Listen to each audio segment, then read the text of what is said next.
ওই জায়গায় ঠোঁট লাগিয়ে পানি পান করতেন। কোন সুবহানাল্লাহ। আবার গোশত খাওয়ার পর বিশ্বনবীর স্ত্রী মায়েশা হাড্ডি চষতেন, চষে ফেলে দেওয়া হাড্ডিটা বিশ্বনবী আবার হাতে নিয়ে চষা শুরু করতেন। আল্লাহু আকবার। কি শান্তি, কি সুখ। মায়েশাকে বিয়ে করার আগে মায়েশার চেহারাটা বিশ্বনবীর কাছে জিবরাইল এনে বলল, ইয়া রাসূলুল্লাহ আখবিরনি, আমাকে বলেন মেয়েটাকে দেখতে কেমন লাগে। বিশ্বনবী বললেন, কার মেয়ে? আপনার বন্ধু আবু বকরের মেয়ে। কেন এনেছো? আল্লাহ ডাইরেক্ট প্রপোজাল দিয়েছে, ডাইরেক্ট প্রপোজ করেছে বিয়ের জন্য। বিশ্বনবী বললেন, তাই নাকি? জিবরাইল বললেন, হ্যাঁ ইয়া রাসূলুল্লাহ, আমি হলাম বিয়ের ঘটক, আল্লাহ হলেন বিয়ের কাজী। বিশ্বনবী বললেন, তুমি যদি বিয়ের ঘটক হও, আল্লাহ যদি হয় কাজী, আমি মুহাম্মদ রাজি। আল্লাহু আকবার। বিয়ে হয়ে গেল, ঘরে দামি কিছু নাই, ফার্নিচার নাই, টাকা পয়সা নাই, কিন্তু বিশ্বনবীর ঘরের মধ্যে সুখ আছে নাই? বিবিদেরকে এত ভালোবাসতেন, কোনোদিন মারামারি করেন নাই, যৌতুকের জন্য পিটান নাই, কোনোদিন গায়ে হাত তোলেন নাই। কোন ঠিক কিরা? এক একজনকে বিশ্বনবী প্রাণ ভরে ভালোবাসতেন। বিবিরাও বিশ্বনবীর কাছে আবদার করতেন, নানা ধরনের আবদার। বিশ্বনবী সেগুলো পূরণের চেষ্টা করতেন। আবার মাঝে মাঝে রাত্রিবেলা মায়েশার সাথে দৌড়াদৌড়ির প্রতিযোগিতা করতেন। কোন সুবহানাল্লাহ। সহিহ হাদিস, মায়েশা তখন চিকন ছিল। তাহাজ্জুদের সময় বিশ্বনবী উঠে মায়েশারে বললেন, আয়েশা, ও আমার কলিজার টুকরা হুমায়রা। মায়েশাকে আদর করে বিশ্বনবী হুমায়রা বলতেন। হুমায়রা মানি যেই মহিলা রেগে গেলে, খুশি হয়ে গেলে, রাগের চোটে, খুশির চোটে দুইটা গাল আনার ফলের মতো টকটকে লাল হয়ে যায়। কোন সুবহানাল্লাহ। মায়েশা রেগে গেলে গালগুলো লাল হয়ে যেত, গাল দুটো টকটকে লাল আকার ধারণ করতো। বিশ্বনবী তাকে হুমায়রা বলতেন, হুমায়রা, মদিনাতে কেউ জেগে নাই, চলো না আমরা দৌড় দৌড় খেলি। মায়েশা মহা খুশি, কারণ সব বিবিরাই চায় স্বামীরা একটু রোমান্টিক হোক। কোন ঠিক কিনা? সব বিবিরাই চায় স্বামী আমার দিকে স্পেশাল নজর দেখ। সব বিবিরা চায় স্বামী আমাকে নিয়ে পারলে একটু রেস্টুরেন্টে ঘুরতে যাক, স্বামীরা পারলে আমার একটু বেড়াতে নিয়ে যাক। এরকম আবদার বিবিদের কাছে আছে না নাই? কিন্তু এমন অনেক স্বামী খুঁজে পাবেন, বছরের পর বছর যায়, বিবিরে সালামও দেয় না, আছে না নাই? খিটখিটে মেজাজ দেখায়, ধমক দেয়, আবার যৌতুকের জন্য পিটায়, আছে না নাই? জোরে বলেন, আছে না নাই? শয়তান দিল যৌতুক, কোরআন দিয়েছে মোহর। আমরা এখন মোহর ছেড়ে দিয়ে যৌতুকের পেছনে হাঁটি। জোরে বলেন ঠিক কিনা? যৌতুকের চেয়ে জঘন্য অপরাধ সমাজে নাই। কুকুরের গোশত খাওয়া যত গুনাহ, যৌতুক তার চেয়েও বেশি গুনাহ। ঠিক কিনা? কুকুরের গোশত খেলে একটা গুনাহ হয়, হারাম খাওয়ার গুনাহ হয়, কিন্তু যৌতুক খেলে দুইটা গুনাহ হয়। এক হলো হারাম খাওয়ার গুনাহ, দুই হচ্ছে শ্বশুর বাড়ির উপরে জুলুম করার গুনাহ। জোরে বলে ঠিক কিনা? মায়েশা বললেন, ইয়া রাসূলুল্লাহ, আমি দৌড়াদৌড়িতে রাজি। বিশ্বনবী বললেন, লেটস স্টার্ট দ্য কম্পিটিশন, চলো কম্পিটিশন শুরু করি। ওই যে মদিনার মসজিদের পাশে বড় একটা পিলার দেখা যায়, ওই পিলারের মধ্যে কে যে আগে ধরতে পারে রে আয়েশা, চলো আমরা দৌড় দেই। বিশ্বনবী বললেন, ওয়াহিদ ইসনাইনি তালাতা, 1 2 3 লেটস গো, চলো দেই দৌড়। বিশ্বনবী অপেক্ষাকৃত মোটা ছিলেন, মায়েশা চিকন ছিলেন। মায়েশা দৌড় দেন, বিশ্বনবীকে পেছনে ফেলে ওই পিলার ধরে মায়েশা ফার্স্ট হয়ে গেলেন। কোন সুবহানাল্লাহ। মায়েশা মহা খুশি, খিলখিলিয়ে হাসছেন। বিশ্বনবী মুচকি হাসতেন। আমার নবী কখনো খিলখিলিয়ে হাসেন নাই, আমার নবী সব সময় মুচকি হাসতেন। মুচকি হাসলে বিশ্বনবীর ঠোঁটও দেখা যেত, হালকা একটু দাঁতও দেখা যেত। পরে আল্লাহু আকবার। সব সময় তিনি তাবাসসুম পছন্দ করতেন। বিশ্বনবী বললেন, ঠিক আছে, আনতিল ফাইজা, তুমি বিজয়ী হয়েছো। তার ঠিক 6 বছরের পরের ঘটনা।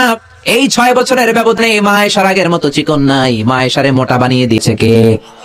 আবার 6 বছরের পরে বিশ্বনবী তাহাজ্জুদের সময় উঠলেন, মায়েশারে ডেকে বললেন, আয়েশা, মদিনার কোন লোক জেগে নাই, সবাই ঘুমিয়ে আছে, চলো আজকে রাতেও দৌড় দৌড় খেলি।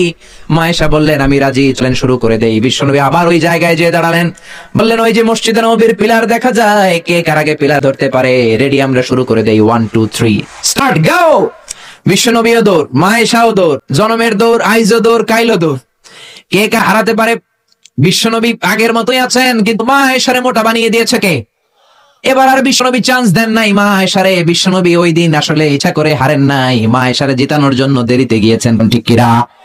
আমার নবী যদি শক্তি দিয়ে দৌড়ায়, নবীর সাথে কেউ দৌড়ে জিততে পারে না। জোরে বলেন ঠিক কিনা? মদিনাতে বিশ্বনবী যখন ঘোড়া হাঁকাতেন, সাহাবীরা বলতেন 1 মিনিটের মধ্যে, আধা মিনিটের মধ্যে বিশ্বনবীর ঘোড়া যে কত সামনে চলে যেত। সামনে আমরা ধোঁয়ার বালি দেখতাম, বিশ্বনবীরে খুঁজে পাওয়া যেত না। আল্লাহু আকবার। আবার তিনি যখন ওট হাঁকাতেন, পাগলের মতো বাতাসকে পেছনে ফেলে ওটগুলো দৌড়াতো। আদবা আর কসওয়া, দুইটা ওট নবী ব্যবহার করতেন। নবী কি ব্যবহার করতেন এগুলো জানেই না। সালমান খান কোন ব্র্যান্ডের টিস্যু দিয়া টয়লেট যায় এটাও জানে। কোন নায়ক কি করে, সাকিব আল হাসান কোন ড্রিঙ্কস খায়, এরকম মাসেল বানাইছে, সবার মুখস্থ আছে না নাই? এরপরে মাশরাফি এমনি পেস বল করে ওই প্র্যাকটিস আছে না নাই, কে কেমন কি করে সব মুখস্থ, কিন্তু নবীরা কেমন চলতেন, নবীদের সুনান কি ছিল এটা আমাদের জানা নাই। জোরে বলেন ঠিক কিনা? বিশ্বনবী যদি দৌড়ের মতো দৌড় দেয় কেউ পারে না, এমন সত্যি আল্লাহ বিশ্বনবীর মাসালের মধ্যে দিয়েছেন। কাউরে একবার ধরলে খবর আছে না নাই? মক্কার সবচেয়ে বড় কুস্তিগিরের নাম হলো রুকানা। রুকানার সাথে কুস্তিতে কেউ পারে না। সাহাবীরা বললেন, ইয়া রাসূলুল্লাহ, ইয়া হাবিবাল্লাহ, কোনদিন আপনি রুকানার কাছে যাবেন না, কেননা রুকানা হলো সবচাইতে বড় কুস্তিগির, রুকানা কুস্তি দিলে আপনি পারবেন না। কিন্তু বিশ্বনবীর দাওয়াত তো কোনো গুটি কয়েক মানুষের জন্য নয়, সবার জন্য, ঠিক না? সবার জন্য দাওয়াত দিতে হবে।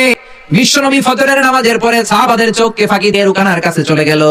রুকানার কাছে যে বলল, ইয়া রুকানা আসলিম তাসলাম, ইসলাম ধর্ম গ্রহণ করো, শান্তি দিবে কে?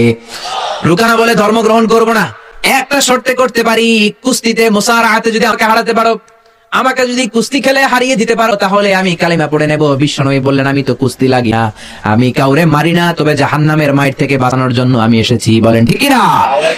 রুকা বলে, না না, আমি রাজি হব না, আমাকে হারিয়ে দিতে পারলে তবেই আমি কালিমা পড়তে রাজি। বিশ্বনবী দয়ার নবী, মায়ার নবী, একটা লোক যদি জাহান্নামের আগুন থেকে বাঁচে, এইটা বিশ্বনবী বেশি বেশি চাইতেন। বিশ্বনবী রাজি হয়ে গেলেন। এবার কুস্তি লাগার পালা। রুকানা একটা হাফ প্যান্ট পরে পজিশন নিচ্ছে। রেসলিং খেলা দেখেন নাই? ডোনাল্ড ট্রাম্পের ট্রাম্প টাওয়ারের ভিতরে খেলে, গায়ের মধ্যে তেল মেখে কুস্তিতে পজিশন নিচ্ছে। বিশ্বনবী পজিশন নেয় না, রুকানা লাফায়, আমার নবী লাফায় না। বিশ্বনবী রুকানারে ডেকে বলল, রুকানা লাফাও কেন? রুকানা বলে, এই খেলা খেলতে হলে সবার লাফাতে হয়, তুমি লাফাও না কেন? মুহাম্মদ তুমিও লাফাও।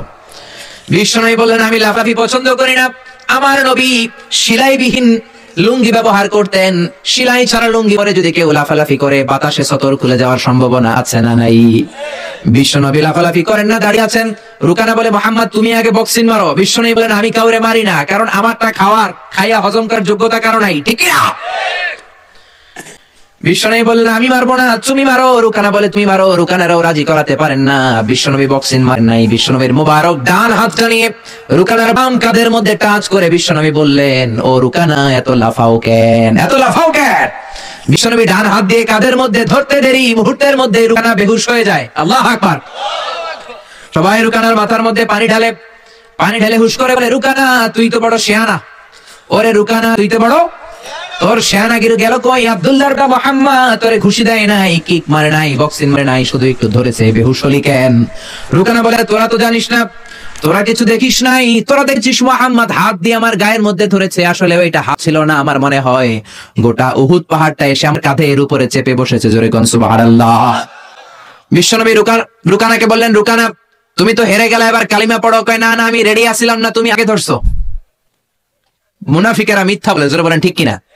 কাফিরেরা মিথ্যাবাদী হয়। বিশ্বনবী বললেন, ঠিক আছে, তাহলে আবার লাগবো। রুকানা বলল, তুমি মারো। বিশ্বনবী বললেন, প্রথমটা আমি মেরেছি, এইবার তুমি মারো। রুকানা বলে, আমি মারবো না, তুমি মারো। বিশ্বনবী আবার রুকানাকে ধরলেন, মুহূর্তের মধ্যে রুকানা আবার বেহুশ হয়ে যায়। সুবহানাল্লাহ কইতে বললেন না? হুশ ফিরানো হলো। আবার সবাই মাথায় পানি দেয়, আর জেগে ওঠার পরে বলে, রুকানা তুই তো বড় শেয়ানাগিরি গেল কই? রুকানা বলে, আবার ওই যে উহুদ পাহাড়, উহুদ পাহাড়, উহুদ পাহাড় আমার কাঁধের উপরে চেপে বসেছে, তোমরা তো খালি চোখে দেখো নাই। বিষ্ণু বললেন, এবার কালিমা পড়ো। রুকানা বলে, না না, আমার পেটে ক্ষুধা ছিল, আমার গায়ে শক্তি কম ছিল, আমি প্রস্তুত ছিলাম না, পেট ভরে খাবো, খেয়ে দে তোমার সাথে আবার লাগুম। দাইন দাইন তিন দাইন, দাইন দিন কয় দাইন? খেলা এরকম বলে না নাকি? দাইন দাইন তিন দাইন, আবার লাগবো, আবার খেলা হবে। আবার বিশ্বনবী ধরলেন, আবার বেহুশ। বিশ্বনবীকে তোরে আর কত বেহুশ করুম? এজন্য আমার নবীর গায়ে শক্তি আছে নাই। মায়েশার সাথে যদি বিশ্বনবী প্রথমবার জোরসে দৌড় দিতেন, কোনোদিন মায়েশা পারতো না। মায়েশার জিতি দেওয়ার জন্য ইচ্ছা করে আসতে দৌড়েছেন। এবার দ্বিতীয়বার যখন দৌড়ের পালা, মনে আছে তো না ভুলে গেছেন? বিশ্বনবী বললেন 1 2 3 দৌড় দাও। মায়েশাও দিলেন দৌড়, বিশ্বনবীও দিলেন দৌড়। এবার মায়েশাকে আর চান্স না দিয়ে বিশ্বনবী দৌড়ে যেয়ে পিলার ধরলেন। এবার আর মায়েশার মুখে হাসি নাই, এবার রেগে আছে, একেবারে গড়গড় করতে রেগে, জিততে পারে নাই। হেরে গেলে মেয়েদের একটা আলাদা রাগ আছে নাই? বিশ্বনবী আয়েশার কাছে গেলেন, ডেকে বললেন, হুমায়রা হাদিহি সাবাকাতু বিতিলকা, হাদিহি সাবাকাতু বিতিলকা, ওই যে 7 বছর আগে তুমি আমারে দৌড়ে হারিয়ে দিয়েছিলা, আজকের এই রাতের দৌড়ের প্রতিযোগিতায় তোমারে হারিয়ে ওইটার প্রতিশোধ নিয়ে নিলাম। কোন সুবহানাল্লাহ। মাঝে মাঝে এরকম বউয়ের সাথে প্রতিশোধ খেললে ভালোবাসা বাড়ায় দেয় কে? এজন্য সুযোগ পেলে দৌড়াদৌড়ি খেলবেন। কাজে আছেন তো নাকি? লাড়ি লইয়া হেতেরে দৌড়ে যান, আর হেতিও বাস আল্লাহ দেয় দৌড়। ওই দৌড়াদৌড়ি না, আমি ভালোবাসার দৌড়াদৌড়ি। বিবি আপনার জন্য সাজে, বিবি আপনার জন্য পার্লারে যায়, বিবি আপনার জন্য লিপস্টিক দেয়। একদিন বিবিরে বললেন না তুমি সুন্দরী, পাশের বাড়ির বড় ভাই বলল ভাবি আপনার হেব্বি লাগতেছে। ভেজাল আছে না নাই? কথা বলেন আছে না নাই? আপনার বিবি আপনার জন্য গহনা পরে, আপনার জন্য জুয়েলারি পরে, আপনার জন্য সুন্দর শাড়ি পরে, খোপায় ফুল দেয়, আপনার কাছ থেকে প্রশংসা চায়। একদিন নজর করে বললেন না তুমি সুন্দরী, তুমি অপ্সরী, অননা, সুস্নিগ্ধা, সুহাসিনী, সুকেশিনী, সুভাষিনী, অসূর্যম পোষা, কাজল কালো কেশ, মেঘ কালো কেশ, ডাগর ডাগর হরিণের মতো তোমার দুটি চোখ। একদিনও বললেন না। কিন্তু আপনার ছোট ভাই একদিন বলল ভাবি তোমারে যা লাগতেছে না। ভেজাল বেশি না কম? এজন্য খবরদার বিবির প্রশংসা করেন, বিবির প্রশংসা করেন। মহিলারা প্রশংসা শুনতে বেশি ভালোবাসে। মহিলাদের সাথে যদি ঝগড়া করেন, ঝগড়া আরো বেড়ে যাবে। মহিলাদেরকে যদি প্রতিদিন কয়েকবার করে বলেন I love you, I am sorry, খুশি হয়ে যাবে। কোন ঠিক কিনা? বিয়ে করার আগে প্র্যাকটিস করবেন আই লাভ ইউ, আর প্র্যাকটিস করবেন I am really sorry. Sorry কইতে না পারলে খবর আছে। আপনি দোষ করলেও সরি, উনি দোষ করলেও আপনি সরি। বারবার সরি আপনাকেই বলতে হবে। তাহলে ফ্যামিলিটারে জান্নাতি ফ্যামিলি বানিয়ে দিবে কে? আর যদি মেজাজ দেখান, আর যদি ঝগড়া করেন, ওই ঝগড়াগুলো ছেলে মেয়েরা শিখবে, ঘরটারে জাহান্নামের ফ্যামিলি বানিয়ে দিবে কে? এজন্য নিয়ত করেন মহিলাদের কাজের প্রশংসা করবেন, মহিলাদেরকে ভালোবাসবেন। বিশ্বনবী বলেন হাব্বিবা ইলাইয়া মিন দুনিয়াকুম সালাস, এই দুনিয়ার তিনটা জিনিস আমাকে আল্লাহ পছন্দনীয় করে দিয়েছে। এক নম্বরে আত্তিব, আমি পারফিউম বা আতর ইউজ করতে পছন্দ করি। দুই নম্বরে হলো আন-নিসা, মহিলাদেরকে পছন্দ করি। তিন নম্বরে কুররাতু আইনি ফিস সালাহ, নামাজের মধ্যে যখন দাঁড়িয়ে থাকি সেটাও পছন্দ করি। আল্লাহু আকবার। আমার নবী পারফিউম দিতেন বেশি বেশি আমাদের এইখানে, নবী দিতেন এইখানে। কারণ বিশ্বনবী আতর ব্যবহার করার পরে সারাদিন যত মানুষের সাথে মুসাফা করতেন, বিশ্বনবীর ব্যবহার করা আতরের ঘ্রাণ সব মানুষের হাতে হাতে চলে যেত। সুবহানাল্লাহ। আবার বিশ্বনবী মহিলাদেরকে ভালোবাসতেন। আবার বলতেন আল্লাহ আমার কোন ছেলে সন্তান বাঁচিয়ে রাখে নাই, শুধু মেয়েগুলো বাঁচিয়ে রেখেছে। আবার ফাতেমার ব্যাপারে বলতেন ফাতিমা তুবিদু মিন্নি, ফাতেমা আমার কলিজার টুকরা, যে ফাতেমারে কষ্ট দেয় সেজন্য আমারে কষ্ট দেয়, সেজন্য যে ব্যক্তি ফাতেমার মুখের মধ্যে হাসি ফুটিয়ে দেয় সেজন্য আমি বিশ্বনবীর মুখের মধ্যে হাসি ফুটিয়ে দেয়। আল্লাহু আকবার।